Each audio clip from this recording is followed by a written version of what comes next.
গাছ থেকে বেল পড়েছে, একটা কোনো পাকেনি কিন্তু দেখুন কত মোটা। আমি এটাই এটাই কি হবে শোনা মা? এটা বেলের মুরব্বা করে নেব। ও মুরব্বা আমার এটা তো পাকা ফেভারিট। পাকা না, পাকা হলে শরবত খাওয়া হতো, কিন্তু পাকা না, সেই জন্য বেলের মুরব্বা করবো। পড়ে ফেটে গেছে দেখতেই পাচ্ছেন, এই দেখুন।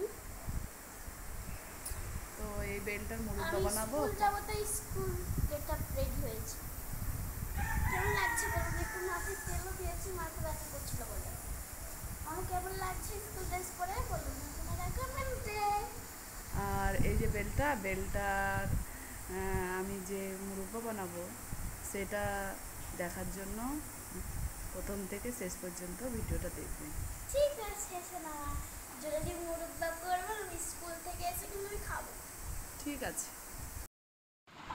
তো বন্ধুরা, এই যে মুরব্বাটা ফাইনালি আমার রান্না হয়ে গেছে। তবে এই যে মুরব্বাটা একদম কাঁচা তো, পুষ্ট হয়নি, সেই জন্য কালারটা সেরকম আসেনি, কিন্তু আরও ভালো কালার হয়। কিন্তু বেলটা যত পাকা হবে তত খেতে ভালো লাগে, বা ডাকর হলে। কিন্তু একদম কচি জালি, এই বেলটা পড়ে গেছিলো, তাই আমাকে বাধ্য করতে হয়েছে। ছোটোর বায়না ছিল যে এই বেলটা যখন পুড়ে গেছে কিছু একটা করে খেতে হবে, তাই আমি ভাবলাম একটু মুরব্বা বানিয়ে দিই। তাই মুরব্বা বানিয়ে আমি টেবিলে রেখে দিয়েছি। মেঘা ওখানে খাওয়ার জন্য বাটি নিয়ে বসে আছে, আর এখন মেঘা খাবে। তবে ভিডিওটা ভালো লাগলে শেয়ার করবেন। বাই।